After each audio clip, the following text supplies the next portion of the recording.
அதிகாரம் 13. தோபித்தின் புகழ்பா.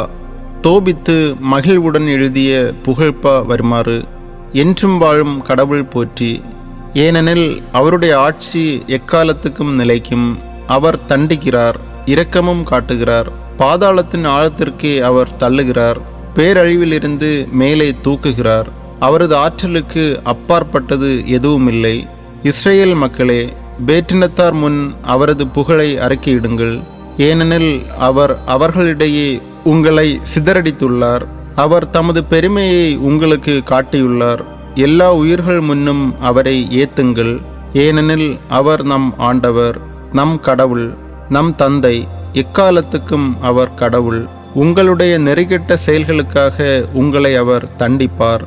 நீங்கள் சிதறடிக்கப்பட்டுள்ள எல்லா நாடுகளிலிருந்தும் உங்களை ஒன்று கூட்டி உங்கள் அனைவர் மீதும் இரக்கத்தை பொழிவார்.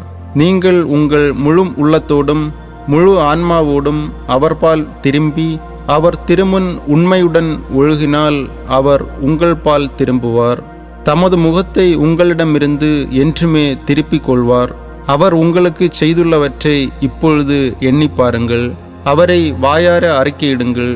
நீதியின் ஆண்டவரை போற்றுங்கள். என்றுமுள்ள மன்னரை ஏத்தி போற்றுங்கள். அடிமை நாட்டில் வாழும் நான் அவரை போற்றுவேன். அவருடைய ஆற்றலையும் மேன்மையையும் பாவ நாட்டமுள்ள இனத்தார் முன் அறிக்கையிடுவேன். பாவிகளே, மனந்திரும்புங்கள். அவர் திருமுன் நேர்மையுடன் ஒழுகுங்கள்.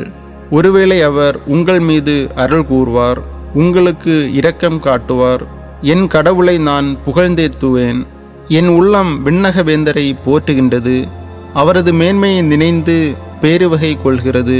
அனைவரும் புகழ் பாடுங்கள். எருசலேமில் அவரை போற்றுங்கள். திருநகரான எருசலேமே, உன் மக்களுடைய செயல்களின் பொருட்டே அவர் உன்னை தண்டிப்பார். நேர்மையாளரின் பிள்ளைகள் மீது மீண்டும் இரக்கம் காட்டுவார். உமது கூடாரம் மீண்டும் மகிழ்ச்சியுடன் உமக்காக அமைக்கப்படும். நாடு கடத்தப்பட்ட உங்கள் அனைவரையும் இன்புறுத்தி நலிவுற்ற உங்கள் அனைவர் மீதும் தலைமுறை தோறும் அன்பு செலுத்துவாராக. உலகின் எல்லைகள் வரை பேரொளி சுடர்க. தொலைவிலிருந்து பல நாடுகள் எருசலேமிடம் வரும். உலகின் எல்லா எல்லைகளிலிருந்தும் உமது திருப்பெயர் விளங்கும் இடத்திற்கு மக்கள் வருவார்கள். விண்ணக வேந்தருக்கு தம் கைகளில் காணிக்கை ஏந்தி வாருங்கள். எல்லா தலைமுறைகளும் உன்னில் மகிழ்ந்து பாடும். தேர்ந்து கொள்ளப்பெற்ற நகரின் பெயர் தலைமுறை தலைமுறையாக நிலைத்திருக்கும். உனக்கு எதிராக வன்சொல் கூறுவோரும் உன்னை அழிப்போரும் சபிக்கப்படுவர்.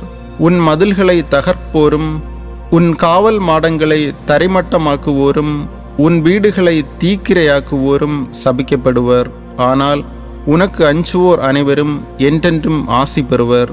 வாரீர், நேர்மையாளரின் மக்களை குறித்து மகிழ்வீர். ஏனெனில் அவர்கள் அனைவரும் மீண்டும் ஒன்று கூடுவர். என்றுமுள்ள ஆண்டவரை போற்றுவர். உன்னிடம் அன்பு கொண்டோர் பேறு பெற்றோர். உன் நிறைவாழ்வு கண்டு மகிழ்வோர் பேறு பெற்றோர். உன் தண்டனைகள் எல்லாவற்றையும் குறித்து வருந்துவோர் பேறு பெற்றோர். உன் பொருட்டு அவர்கள் அகமகிழ்வார்கள். உனது முழு மகிழ்ச்சியையும் என்றென்றும் காண்பார்கள். என் உள்ளம் மாவேந்தராம் ஆண்டவரை போற்றுகின்றது. எருசலேம் நகர் எக்காலத்துக்கும் அவரது இல்லமாக எழுப்பப்படும். என் வழிமரபினருள் எஞ்சியோர் உனது மாட்சியை கண்டு விண்ணக வேந்தரை புகழ்வாராயின் நான் எத்துணை பேறு பெற்றவன். எருசலேமின் வாயில்கள் நீலமணியாலும் மரகதத்தாலும் உருவாகும். உன் மதில்கள் விலையுயர்ந்த கற்களால் கட்டப்படும். எருசலேமின் காவல் மாடங்கள் பொன்னாலும் அவற்றின் கொத்தளங்கள் பசும் பொன்னாலும் அமைக்கப்படும். எருசலேம் வீதிகள் மாணிக்கத்தாலும் ஓபீர் நாட்டு கற்களாலும் பாவப்படும். எருசலேமின் வாயில்கள் மகிழ்ச்சி பாக்கள் இசைக்கும். அதன் இல்லங்கள் யாவும் அல்லேலூயா, இஸ்ரேலின் கடவுள் போற்றி என முழங்கும். கடவுளின் ஆசி பெற்றோர் அவரது திருப்பெயரை என்றென்றும் வாழ்த்துவர்.